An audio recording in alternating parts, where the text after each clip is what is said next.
नमस्कार,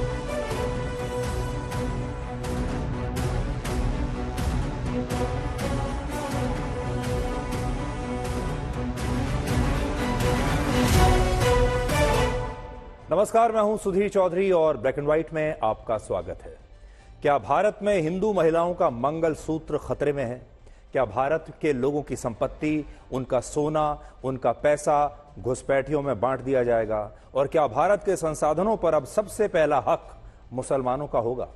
आज भारत में ये सारे सवाल गूंज रहे हैं क्योंकि ये सारे मुद्दे खुद प्रधानमंत्री मोदी ने अपने चुनाव प्रचार के दौरान उठाए हैं। और अभी तक जो चुनाव प्रचार बिल्कुल नीरस चल रहा था, उदासीन चल रहा था, प्रधानमंत्री मोदी के इस बयान के बाद अब चुनाव में अचानक से एक गर्मी आ गई है। तो क्या यह मान लें कि अब जो चुनाव बचा है वो हिंदू मुसलमान के मुद्दे पर ही लड़ा जाएगा? प्रधानमंत्री मोदी ने दूसरे फेज की वोटिंग से पहले यह मुद्दा क्यों उठाया? क्या यह एक सोची हुई रणनीति के तहत है या फिर कोई मजबूरी है?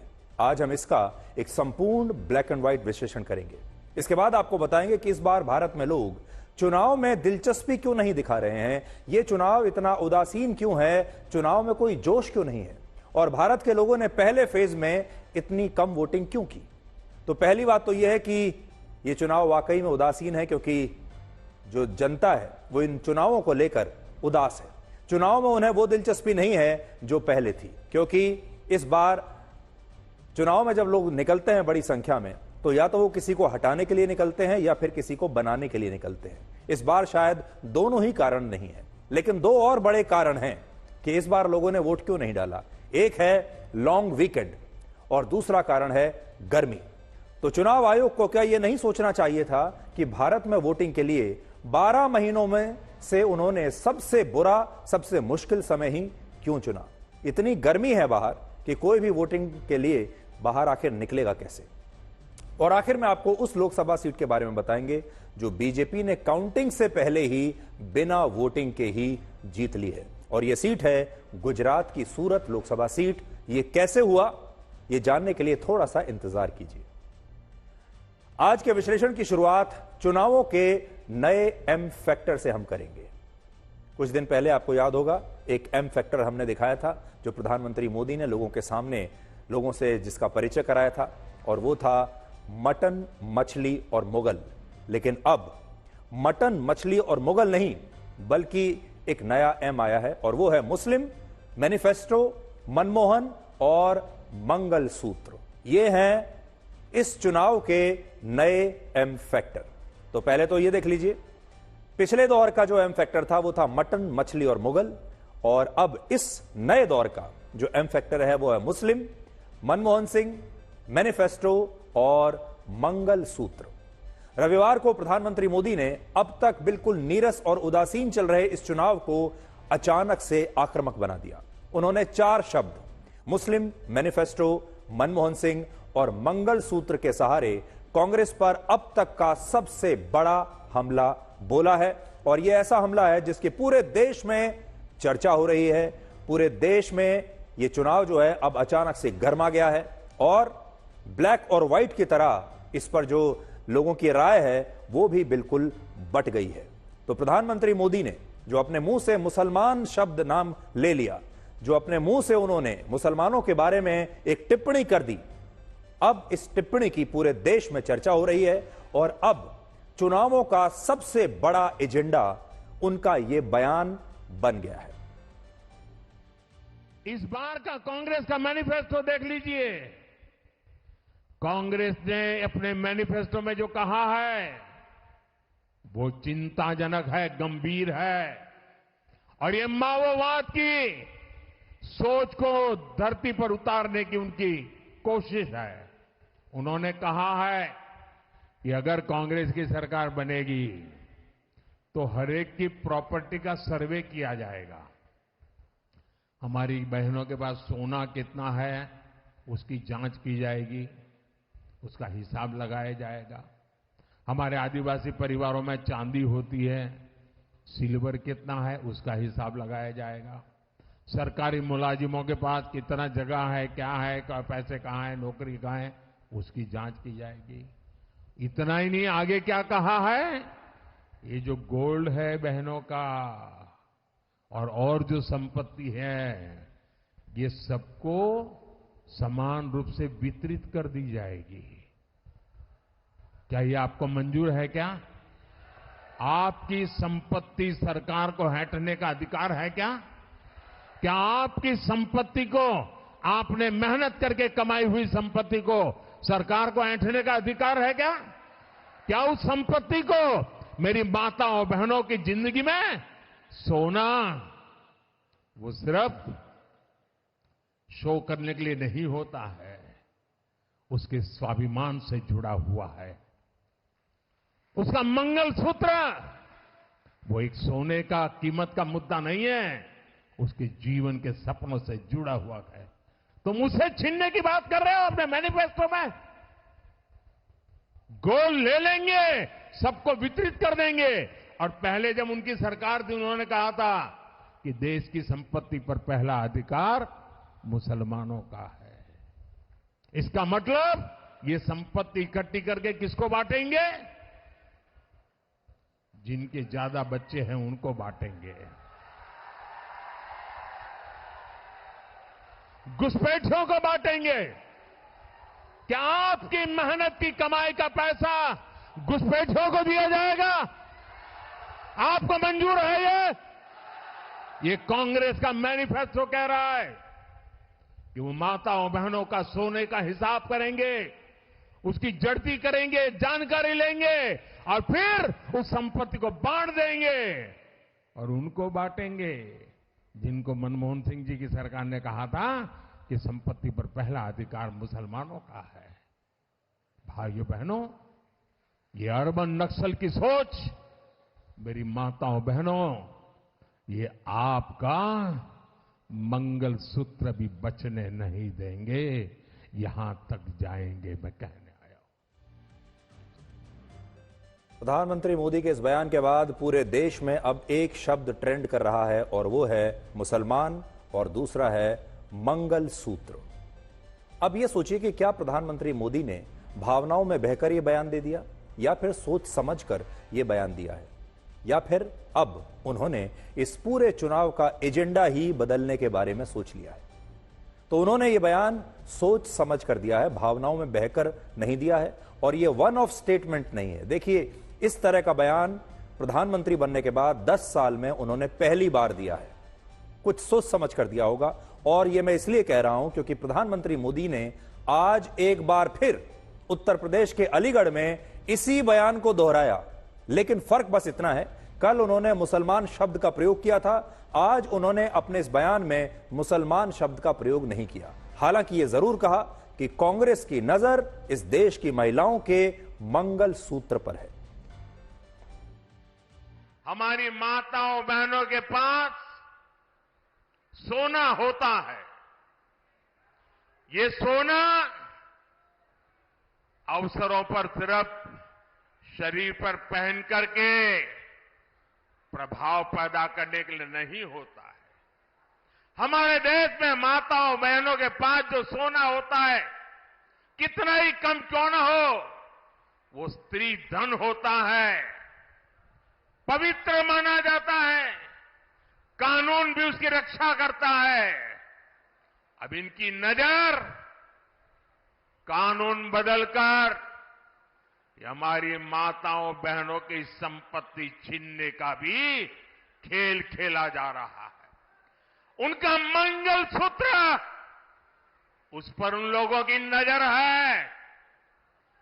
कांग्रेस के शहजादे का कहना है कि उनकी सरकार आई तो कौन कितना कमाता है, किसके पास कितनी प्रॉपर्टी है, किसके पास कितना धन है, किसके पास कितने मकान है, उसकी जांच कराएंगे। इतना ही नहीं, वो आगे कहते हैं कि ये जो संपत्ति है उनको सरकार अपने कब्जे में लेकर उसको सबको बांट देगी, ये कहते हैं। ये मैनिफेस्टो उनका कह रहा है। तो क्या अब इस चुनाव का पूरा एजेंडा, मुद्दा बदल चुका है? और यह क्यों बदला? प्रधानमंत्री मोदी को इस हमले का मौका कांग्रेस नेता राहुल गांधी ने दिया। जिस बयान का वो जिक्र कर रहे हैं, कांग्रेस पार्टी के जिस फैसले का वो जिक्र कर रहे हैं, वो असल में 6 अप्रैल को तेलंगाना में मैनिफेस्टो जारी करने के दौरान राहुल गांधी ने दिया था, जिसमें उन्होंने देश में जातीय जनगणना और आर्थिक सर्वे करवाने की बात कही थी। और उन्होंने कहा था कि अगर हमारी सरकार बनी तो हम आर्थिक सर्वे करवाएंगे और जातीय जनगणना भी करवाएंगे। तो पहले आपको राहुल गांधी का वो बयान सुनवाते हैं, जिसे आधार बनाकर प्रधानमंत्री मोदी ने कांग्रेस पर इस चुनाव का अब तक का सबसे बड़ा हमला बोला है।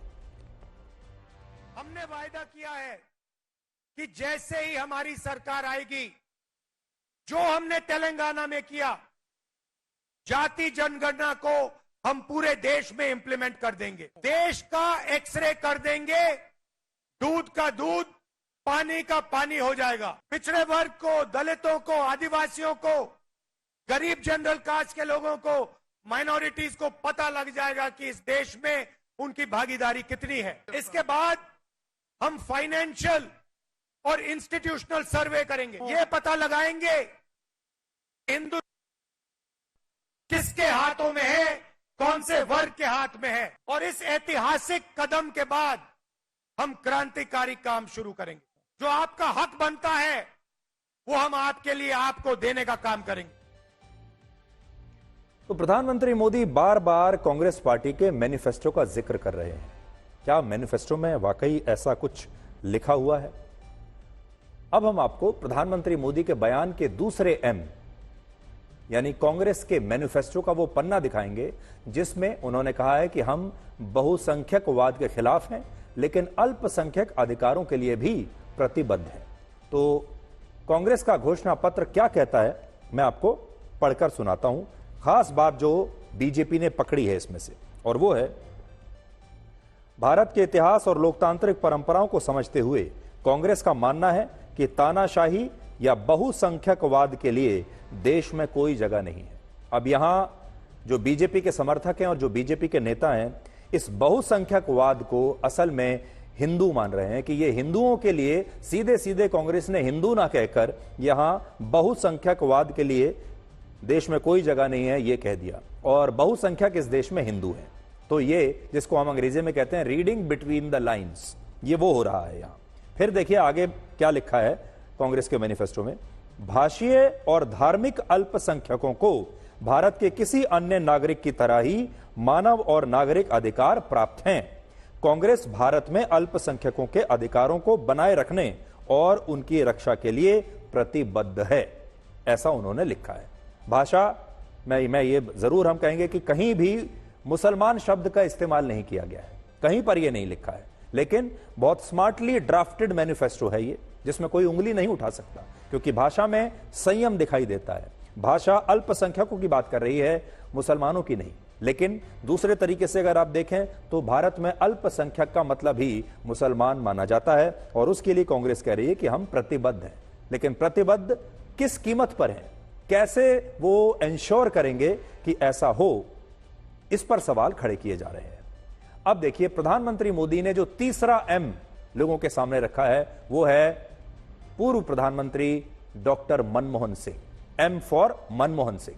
और उन्होंने मनमोहन सिंह के वर्ष 2006 के एक बयान का जिक्र अपने भाषण में किया है।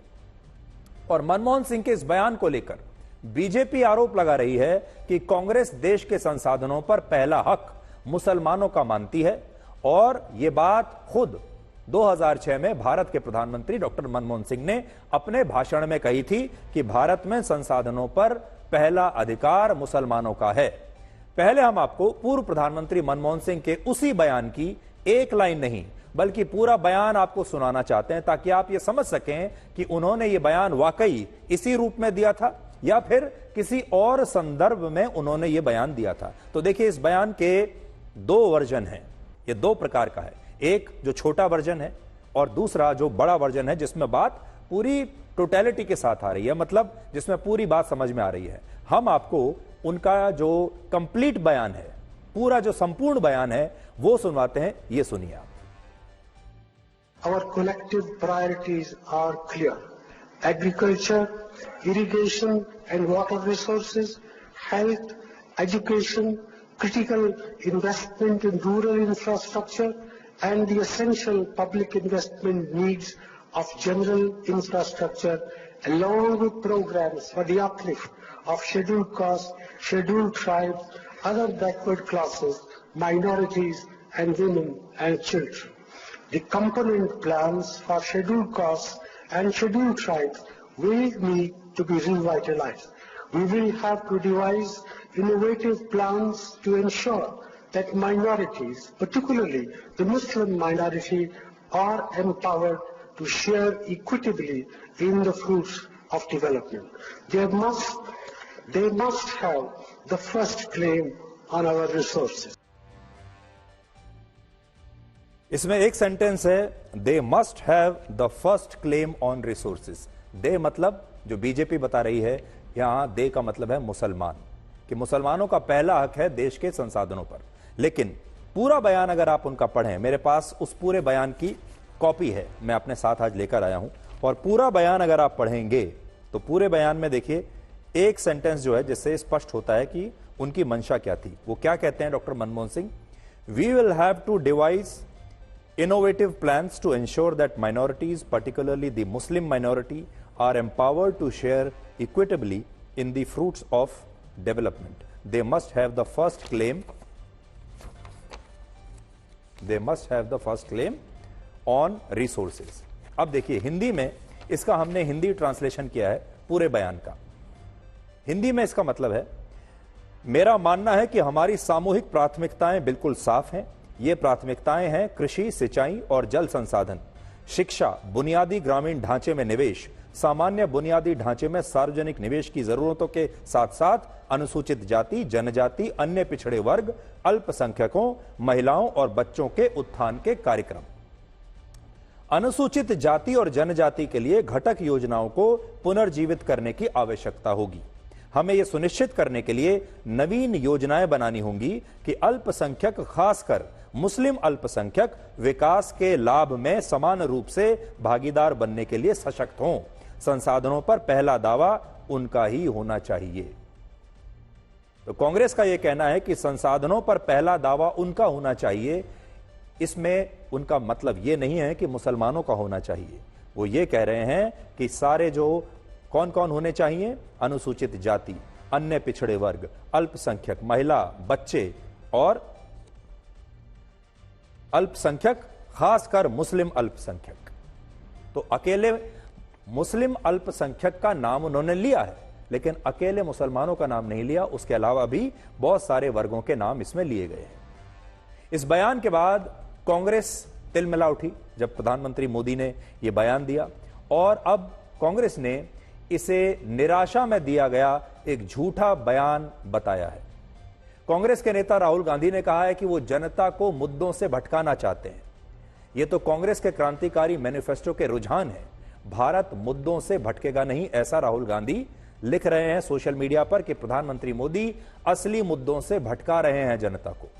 सूत्रों के मुताबिक कांग्रेस के अध्यक्ष मल्लिकार्जुन खड़गे ने प्रधानमंत्री नरेंद्र मोदी से अब मिलने का वक्त मांगा है, अपॉइंटमेंट मांगा है, ताकि वो उन्हें मिलकर कांग्रेस के घोषणा पत्र की कॉपी दें और उनसे अपील करें कि वो वोटर्स को कांग्रेस के मैनिफेस्टो को लेकर गुमराह ना करें। वो शायद प्रधानमंत्री से पूछना चाहते हैं कि बताइए मैनिफेस्टो में हमने ऐसा कहां लिखा है, और ताकि प्रधानमंत्री मोदी जो हैं वो मैनिफेस्टो के बारे में ऐसी बातें ना कहें। क्या कहना है खड़गे साहब का, देखिए।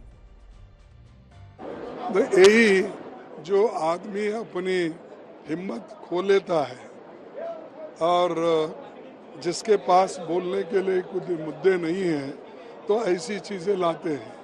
अगर उनके पास उनके ठोस मुद्दे हैं, ठोस काम हैं, वो बता सकते हैं, जैसा कि हमने नरेगा का बताते हैं। तो उनके पास कुछ नहीं बोलने के लिए, वो हमेशा कांग्रेस को टीका करते हैं या अपोजिशन, और खास करके आजकल तो ये बोल रहे हैं कि इंडिया गठबंधन वहाँ कुछ भी नहीं है, कोई लीडर नहीं है। अरे लीडर, गठबंधन में लीडर पैदा होता है बाद में, पहले ही थोड़ा ही करते हैं, कभी भी ऐसा नहीं हुआ। वो रामायण में एक बात लिखी हुई है ना, जाको रही भावना जैसी प्रभु मूरत देखा ही जैसी, जिसके मन में जो होगा वही बोलेगा। गुलाब के फूल से गेंदे की खुशबू तो आएगी नहीं, तो जिसके जैसे विचार हैं वो वैसी बात करता है। अपने कथन में जब हम आपसे इंट्रोड्यूस कर रहे थे खुद को, तो हमने आपको कहा कि वो पूरे चुनाव में यही करेंगे। उनके मुंह से रोजगार नहीं निकलेगा, उनके मुंह से महंगाई नहीं निकलेगी। और अब देखिए, मुसलमानों के रहनुमा बनने का दावा करने वाले असदुद्दीन ओवैसी भी अब इस बहस में कूद पड़े हैं और उन्होंने कहा है कि प्रधानमंत्री मोदी अब मुसलमानों को घुसपैठिया बता रहे हैं। प्रधानमंत्री के अजीम ओहदे पर फायज होकर वो इस तरह की बात कर रहे हैं, तो वो हमको लगता है कि भाई वो सबका साथ, सबका विकास, सबका विश्वास कहां पे चला गया। भारत के 14% मुसलमान, 17 करोड़ की आबादी 2011 के सेंसस के मुताबिक कब से घुसपैठी हो गए, कब से ज्यादा बच्चे पैदा कर रहे हैं। ये तो आप, इसका मतलब ये है कि आप जो है एक कम्युनिटी को पूरा कंप्लीटली मार्जिनलाइज करके रखना चाह रहे हैं आप, और पॉलिटिकली तो आपने उनको इनविजिबलाइज कर दिया। अब सोशली वो आप करना चाह रहे हैं, और अगर कल के दिन अगर कोई दंगे होंगे देश में और उसमें अल्पसंख्यक समाज को नुकसान होगा, कौन जिम्मेदार होगा उसका? ये तो डॉग विजिल पॉलिटिक्स भी नहीं बोलेंगे इसको आप। अब ऐसा नहीं है कि अब सिर्फ अकेले प्रधानमंत्री मोदी ही मुसलमानों के बारे में और मंगल सूत्र के बारे में ये बयान दे रहे हैं। बीजेपी के दूसरे नेता भी अब इसी भाषा में कांग्रेस पर हमला बोल रहे हैं। यानी अब आप ये समझ लीजिए कि ये बीजेपी का ऑफिशियल स्टैंड बन गया है, ये बीजेपी का औपचारिक मुद्दा बन गया है, और अब बीजेपी ने तय कर लिया है कि वो चुनाव में इसे एक बहुत बड़ा मुद्दा बनाने वाली है। और न सिर्फ प्रधानमंत्री मोदी बल्कि भारत के गृह मंत्री अमित शाह ने भी अपने भाषण में मंगल सूत्र को एक बड़ा मुद्दा बना लिया है और कांग्रेस से पूछा है कि वो स्पष्ट करे कि उन्होंने अपने मैनिफेस्टो में संपत्ति के सर्वे की बात कही है या नहीं। मैं आज आपको कहने आया हूं, अभी अभी कांग्रेस पार्टी को मिर्ची लगी है। मोदी जी ने उनके घोषणा पत्र में से सबकी संपत्ति का सर्वे करने का कहा है। मोदी जी ने कल कहा क्यों करना है इस सर्वे को। कांग्रेस पार्टी पूरी नरेंद्र मोदी पर सवाल उठा रही है। मैं आज कांग्रेस पार्टी को पूछना चाहता हूं, आपके घोषणा पत्र में सर्वे की बात है या नहीं है? राहुल बाबा देश के नाम में स्पष्ट करे। और मनमोहन सिंह, आपके प्रधानमंत्री ने कहा था संसाधन पर पहला अधिकार माइनॉरिटी का है, आदिवासी दलित का नहीं है, आदिवासी दलित का नहीं है। भाई और बहनों, देश भर के मठ मंदिर और सबकी संपत्ति पर जो नजर है वो पैसा कहां जाना वाला है। मनमोहन सिंह को याद करो, उन्होंने कहा कि पैसा पर, रेवेन्यू पर, संसाधन पर सबसे पहला अधिकार माइनॉरिटी का है। ये कांग्रेस पार्टी कहती है और हम कहते हैं संसाधन पर पहला अधिकार देश के गरीब का है, आदिवासी का है, दलित का है, पिछड़ा समाज का है। अब कांग्रेस ने प्रधानमंत्री मोदी के इस बयान को लेकर चुनाव आयोग में शिकायत की है और इस बयान को हेट स्पीच और सांप्रदायिक बताते हुए आचार संहिता का उल्लंघन बताया है। इसके जवाब में बीजेपी ने भी राहुल गांधी की शिकायत चुनाव आयोग से की है और आरोप लगाया है कि वो क्षेत्र और भाषा के आधार पर देश को बांटने वाले बयान दे रहे हैं। कांग्रेस और ओवैसी इस बयान को सीधे तौर पर मुस्लिम विरोधी ठहरा रहे हैं और ऐसा माना जा रहा है कि पिछले 10 साल में पहली बार प्रधानमंत्री मोदी ने इस तरह का बयान दिया है और इस बयान ने बड़े ही स्लो स्पीड में आगे बढ़ रहे इस चुनाव को अब टॉप गियर में लाकर रख दिया है और इस उदासीन चुनाव को एक आक्रामक चुनाव बना दिया है। और अब आपको बताते हैं कि प्रधानमंत्री मोदी की ऐसी क्या मजबूरी थी कि उन्हें ऐसा बयान देना पड़ा। बहुत सारे लोग इस बयान का विश्लेषण कर रहे हैं कि यह बयान प्रधानमंत्री मोदी को आखिर क्यों देना पड़ा, क्या जरूरत थी उन्हें इस बयान की। तो पहली बात तो यह है कि 10 साल उन्हें प्रधानमंत्री बने हो चुके हैं और 10 साल में मुझे ऐसा याद नहीं आता कि उन्होंने इस तरह का कोई बयान प्रधानमंत्री रहते हुए कभी दिया हो। यह पहली बार है जब उन्होंने इतना, जो जिसको हम कह सकते हैं कि मुसलमानों का नाम लेकर इस तरह का जो उन्होंने बयान दिया है, यह पहली बार है। तो यह बयान एक रणनीति है या एक मजबूरी है, यह आज हम समझने की कोशिश करेंगे। तो इस बयान की एक पहली वजह जो हो सकती है वो ये कि बीजेपी का कोर वोटर या मोदी का जो कट्टर समर्थक है वो असल में उनसे इसी तरह के भाषा की उम्मीद करता है। वो यही भाषा चाहता है, यही मुद्दा चाहता है।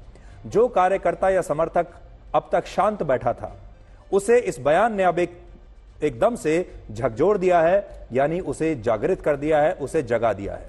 तो एक तरीके से प्रधानमंत्री मोदी ने जो उनके कट्टर समर्थक हैं उन्हें नींद से झकझोर दिया है। इसकी दूसरी वजह हो सकती है इमोशनल वजह। इमोशनल कैसे? मंगलसूत्र हर हिंदू महिला और परिवार के लिए सबसे पवित्र और इमोशनल मुद्दा है।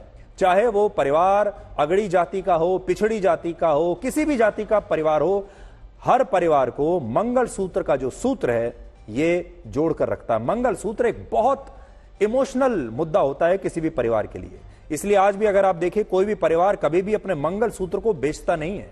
कोई भी महिला अपने मंगलसूत्र को ना बेचती है, ना गिरवी रखती है, ना कभी किसी को देती है, क्योंकि उसके साथ भावनाएं जुड़ी हुई हैं।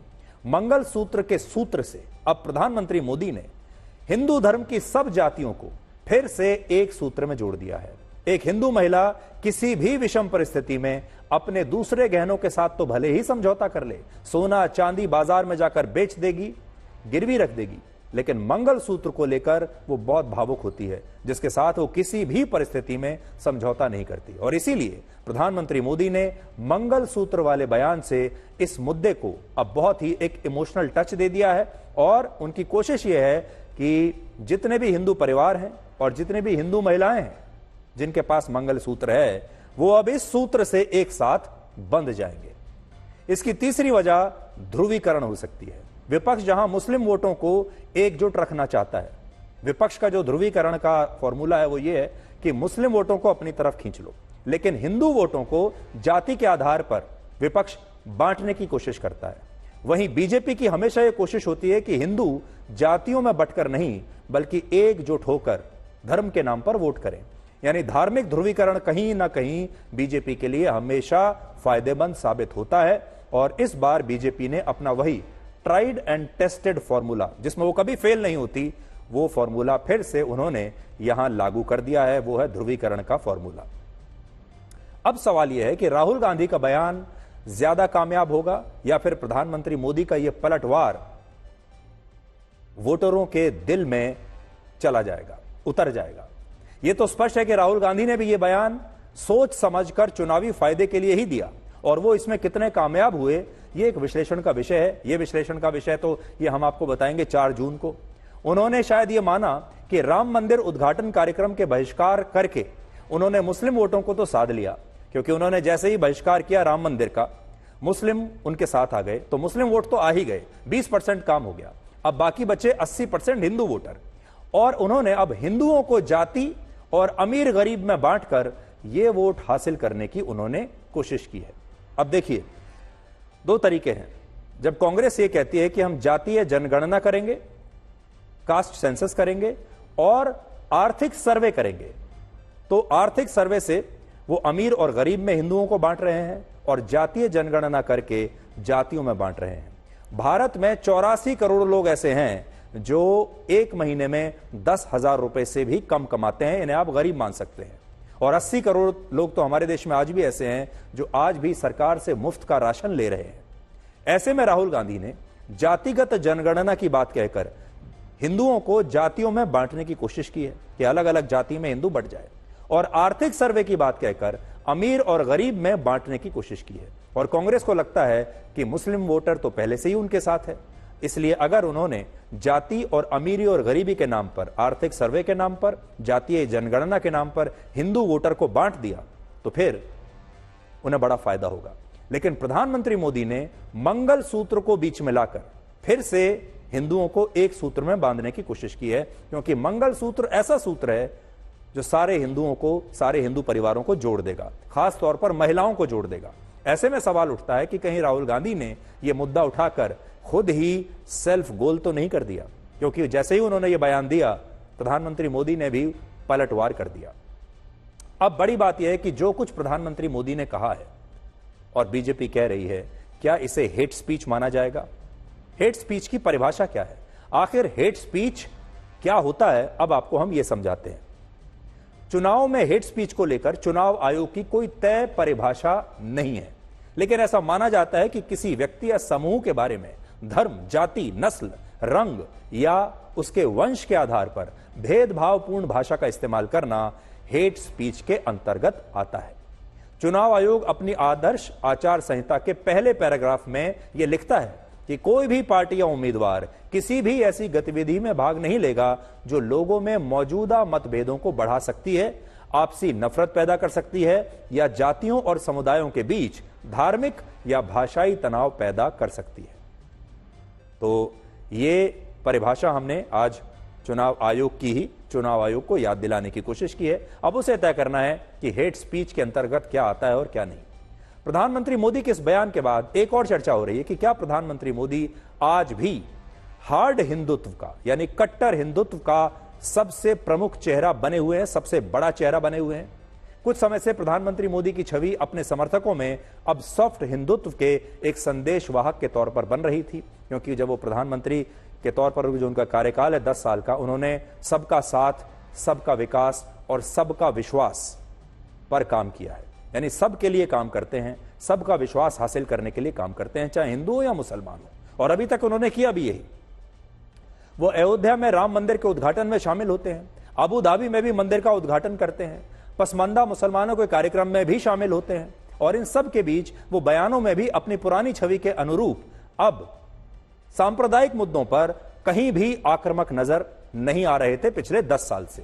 लेकिन इस बयान के बाद उन्होंने फिर से यह संकेत दे दिया कि बीजेपी के कट्टर हिंदुत्व का चेहरा आज भी वही है, क्योंकि जब पूर्व प्रधानमंत्री अटल बिहारी वाजपेयी बीजेपी के सॉफ्ट हिंदुत्व का चेहरा थे, तब लाल कृष्ण आडवाणी कट्टर हिंदुत्व की कमान संभाल रहे थे। ये दो चेहरे थे, सॉफ्ट और हार्ड। 2002 में उप प्रधानमंत्री बनने के बाद आडवाणी की छवि में बदलाव आने लगा और जून 2005 में नेता प्रतिपक्ष रहते हुए आडवाणी पाकिस्तान में जिन्ना की मजार पर चले गए, जिसके बाद उनकी छवि बिल्कुल बदल गई। और जब आडवाणी सॉफ्ट हिंदुत्व का चेहरा माने जाने लगे तो नरेंद्र मोदी बीजेपी में हार्ड हिंदुत्व के चेहरे के तौर पर उभरने लगे। तो देखिए कैसे चेहरे बदलते जाते हैं। पहले वाजपेयी जी और आडवाणी जी, वाजपेयी जी सॉफ्ट, आडवाणी जी हार्ड, उसके बाद आडवाणी जी सॉफ्ट और नरेंद्र मोदी हार्ड। देखिए, आप देखते चलिए। तो जब आडवाणी जी सॉफ्ट दिखने लगे तो नरेंद्र मोदी की छवि जो है वो कट्टर हिंदुत्व की बनने लगी, और प्रधानमंत्री बनने के बाद धीरे धीरे प्रधानमंत्री मोदी की छवि भी सॉफ्ट हिंदुत्व के नेता की बनने लगी। और उसके बाद योगी आदित्यनाथ बीजेपी में कट्टर हिंदुत्व के सर्वमान्य चेहरे बन गए। लेकिन रविवार के बयान के बाद प्रधानमंत्री मोदी ने यह स्पष्ट कर दिया है कि चाहे सॉफ्ट हिंदुत्व हो या हार्ड हिंदुत्व हो, आज भी हर मायने में बीजेपी के सबसे बड़े चेहरे वही हैं। चाहे आप परिभाषा कोई भी कर लीजिए, वही हैं, चाहे सॉफ्ट हिंदुत्व ले लीजिए या हार्ड हिंदुत्व ले लीजिए। अब बहुत सारे लोग ये भी कह रहे हैं कि ये अचानक से बीजेपी ने अपनी रणनीति बदल क्यों दी। क्या इसके पीछे पहले फेज का जो चुनाव है, जो वोटिंग ठीक से नहीं हुई, वोटिंग कम हुई है, क्या उसकी वजह से बीजेपी ने अपनी ये रणनीति तय की है? ये सब ऐसी चीजें हैं जिनके बारे में आज कोई कुछ कह नहीं सकता। ये सारी बातें आपको 4 जून को जब काउंटिंग होगी तब पता चलेगी, क्योंकि ये जो सारे राज हैं ये अभी ईवीएम के अंदर हैं, और ईवीएम में क्या है कोई नहीं जानता। लेकिन बहुत सारे लोग अब ये बात कर रहे हैं कि शायद पहले फेज में बीजेपी को वैसा रिस्पॉन्स नहीं मिला और इसलिए अब बीजेपी ने अपना गियर चेंज कर दिया, रणनीति चेंज कर दी, और अब आने वाले समय में आपको बीजेपी की तरफ से यही रणनीति और भी इसके अलावा कुछ दूसरे नए मुद्दे आपको देखने को मिल सकते हैं, क्योंकि अब बीजेपी अपने टॉप गियर में आकर ये चुनाव लड़ेगी और वो ये चाहती है कि उसका कार्यकर्ता और उसका वोटर भी अब टॉप गियर में आ जाए और जो बातें, जो भाषा उनके वोटर को पसंद आती हैं, जो बातें, जो भाषा, जो मुद्दे उनके कार्यकर्ताओं को चार्ज करते हैं, अब वो उन्हीं मुद्दों को आने वाले फेजेस में चुनाव के उठाएंगे। ये भी हो सकता है। लेकिन कांग्रेस पर जो आरोप लग रहा है मुस्लिम तुष्टीकरण का, इस आरोप में कितनी सच्चाई है? क्या आप जानते हैं कि वर्ष 2004 से 2014 के बीच जब कांग्रेस की सरकार थी, यूपीए की सरकार थी, तब कांग्रेस ने राज्य और केंद्रीय स्तर पर मुस्लिम आरक्षण की व्यवस्था को लागू करने की पूरी कोशिश की थी। वर्ष 2004 से 2010 के बीच जब आंध्र प्रदेश में कांग्रेस की सरकार थी, तब 4 बार मुस्लिम आरक्षण को लागू करने की कोशिश की गई और हर बार हाई कोर्ट ने और सुप्रीम कोर्ट ने इस पर रोक लगा दी, वरना आंध्र प्रदेश में मुस्लिम रिजर्वेशन लागू हो चुका होता। यह वही समय था जब केंद्र में यूपीए की सरकार थी, डॉक्टर मनमोहन सिंह देश में प्रधानमंत्री थे। उस समय वर्ष 2004 से 2014 के बीच यूपीए की सरकार ने मुसलमानों को आरक्षण देने की 5 बार कोशिश की। 10 साल में 5 बार कोशिश की मुस्लिम आरक्षण लागू करने की, और तब भी अदालतों के फैसले की वजह से यूपीए सरकार इसमें कामयाब नहीं हो पाई। और यहां बात सिर्फ यूपीए सरकार की नहीं है। पिछले साल जब कर्नाटक में विधानसभा चुनाव हुए थे और बीजेपी ने मुस्लिम आरक्षण को खत्म कर दिया था कर्नाटक में, तो कांग्रेस ने अपने मैनिफेस्टो में यह वादा किया था कि वो मुस्लिम आरक्षण को फिर से बहाल कर देगी अगर उसकी सरकार आई। और अगर आप इस बार कांग्रेस के घोषणा पत्र को ध्यान से पढ़ेंगे तो आपको पता चलेगा कि इसमें भी मुसलमान शब्द का तो एक जगह भी जिक्र नहीं है, मुसलमान शब्द नहीं लिखा, लेकिन इसमें अल्पसंख्यकों को लेकर कई वादे किए गए हैं। और हमारे देश में जो अल्पसंख्यक वर्ग है उसमें मुसलमान लगभग 71% हैं। इस बार 2024 में कांग्रेस ने अपने घोषणा पत्र में वादा किया है कि वो आर्थिक रूप से कमजोर वर्ग के लोगों को दिए जाने वाले 10% आरक्षण को सभी जातियों और समुदायों में बिना किसी भेदभाव के लागू करेगी। लेकिन यह बात इसलिए महत्वपूर्ण है, जब आप इसको पढ़ेंगे तो आपको सब सामान्य ही लगेगा, लेकिन जब आप पढ़ेंगे तो यह बात महत्वपूर्ण लगेगी, क्योंकि इसी के सामने आगे चलकर कांग्रेस पार्टी दूसरे खंड में लिखती है कि वो शिक्षा, नौकरी और दूसरे क्षेत्रों में अल्पसंख्यकों की उचित हिस्सेदारी को सुनिश्चित करेगी। वो ऐसा भी लिखती है। देखिए क्या लिखती है कांग्रेस अपने मैनिफेस्टो में। पहली बात तो लिख रही है, Congress will conduct a nationwide socio economic and caste census to enumerate the castes and sub castes and their socio economic conditions. तो पहली बात तो यह है कि अगर वो आए तो वो कास्ट सेंसस तो करेंगे ही, सोशियो इकोनॉमिक सर्वे भी करेंगे, आर्थिक सर्वे भी करेंगे, किसके पास कितना पैसा है ये तो उन्होंने लिखा है। फिर वो कहते हैं the Congress guarantees that it will pass a constitutional amendment to raise the 50% cap on reservations for SC, ST and OBC। 50% की जो कैपिंग है रिजर्वेशन की, ये उसको पार कर देंगे, ऐसा उसमें लिखा है। फिर आगे देखिए, जहां आपको ध्यान रखने वाली बात है, we will encourage and assist students and youth belonging to the minorities to take full advantage of growing opportunities in education, employment, business, service, sports, arts and other fields। मतलब वो कह रहे हैं कि जो अल्पसंख्यकों के युवा हैं हम एनकरेज करेंगे। देखिए एनकरेज एक पॉजिटिव शब्द होता है, हम उन्हें प्रोत्साहित करेंगे कि वो भी हमारी योजनाओं का पूरा लाभ उठाएं। इसमें किसी को कोई समस्या नहीं होनी चाहिए, शिकायत नहीं होना चाहिए। लेकिन आगे चलकर यही वो लिखते हैं, we will ensure that minorities receive their fair share of opportunities in education, healthcare, public employment और बाकी आगे। तो एक जगह कह रहे हैं कि हम प्रोत्साहन देंगे, दूसरी जगह कह रहे हैं हम सुनिश्चित करेंगे। अब बड़ी बात यह है, प्रोत्साहन तो ठीक है, प्रोत्साहन तो करना ही चाहिए, हर वर्ग के लोगों का करना चाहिए, लेकिन सुनिश्चित कैसे करेंगे? सुनिश्चित मतलब हम ये तय कर देंगे कि ऐसा हो ही। सुनिश्चित करने के लिए फिर आपको इस वर्ग को रिजर्वेशन देना पड़ेगा, तभी यह सुनिश्चित हो सकता है। और यही शब्दों का जो खेल है ये कांग्रेस पार्टी ने अपने इस मैनिफेस्टो में किया है कि हम एनकरेज करेंगे या एंश्योर करेंगे, प्रोत्साहन देंगे या सुनिश्चित करेंगे। प्रोत्साहन में किसी को समस्या नहीं है, लेकिन सुनिश्चित करने पर और सुनिश्चित करने के लिए अलग आरक्षण देने पर शायद इस देश के लोगों को समस्या हो सकती है।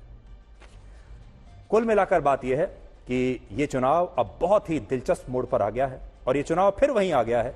बड़ा सवाल आज जो लोग पूछ रहे हैं वो यह है कि अब आने वाले जो चुनाव के 6 फेज बचे हैं, क्या ये हिंदू मुसलमान के मुद्दे पर ही ये चुनाव अब लड़ा जाएगा? पहले फेज में तो देखिए कि बड़ा स्लो रहा सारा मामला।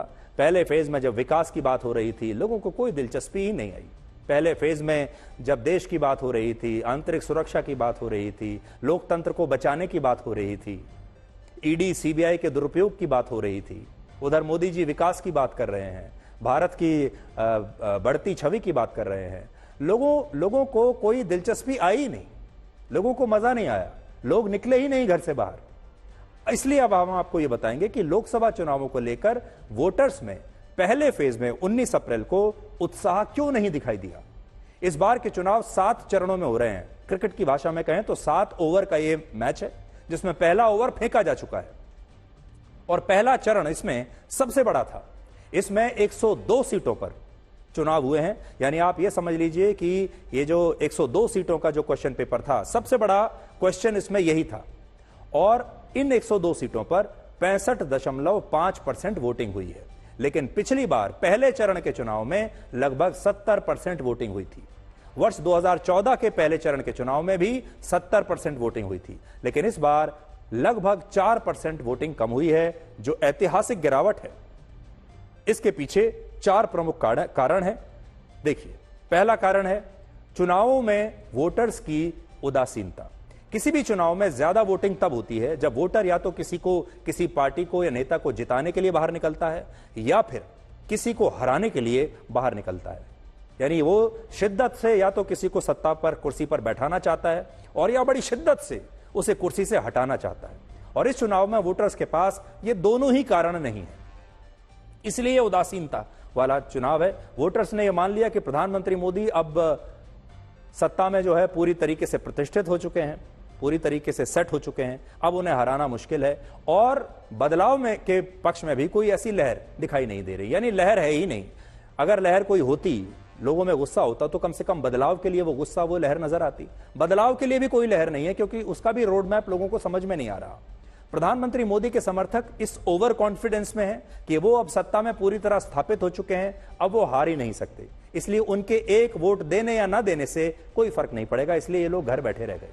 विरोधी लोग जो हैं वो ये समझते हैं कि विपक्ष इस स्थिति में है ही नहीं कि वो प्रधानमंत्री मोदी को कोई चुनौती दे सके, और यही कारण है कि मोदी के विरोधी भी वोट डालने के लिए बाहर नहीं निकले, क्योंकि उन्हें लगता है कि विपक्ष इतना कमजोर है कि वो मोदी का कुछ बिगाड़ नहीं पाएगा। इसलिए वो भी वोट देने के लिए उत्साहित नहीं है, क्योंकि उन्हें बदलाव ना तो दिखाई दे रहा है और ना ही बदलाव की उन्हें कोई उम्मीद है। तो दोनों तरफ से ही उदासीनता है। लेकिन दूसरा बड़ा कारण है लॉन्ग वीकेंड। ऐसे तमाम लोगों को यह लगा कि इतनी गर्मी में पोलिंग बूथ की लाइन में खड़े होने से बढ़िया है कि शुक्रवार के चुनाव को छोड़कर शुक्रवार, शनिवार, रविवार का लॉन्ग वीकेंड मनाया जाए, शहर से बाहर जाकर कहीं चिल किया जाए, पार्टी की जाए, आराम किया जाए, क्योंकि चुनाव का पहला चरण शुक्रवार को था और चुनाव के दिन छुट्टी थी, इसलिए लोगों ने 3 छुट्टियों को मिला लिया। लोगों को लगातार 3 दिन की छुट्टी मिल गई। यही कारण है कि गांव में तो वोटिंग बड़ी अच्छी हुई, लेकिन शहर के लोग पोलिंग बूथ से गायब थे। इस बार रामनवमी बुधवार को पड़ी और बहुत सारे लोगों ने तो रामनवमी की छुट्टी के बाद गुरुवार को दफ्तर से एक और दिन की छुट्टी ले ली और इसे पूरे 5 दिन का लॉन्ग वीकेंड बना लिया। यानी बुधवार, वीरवार, शुक्रवार, शनिवार, रविवार, यानी मजे ही मजे।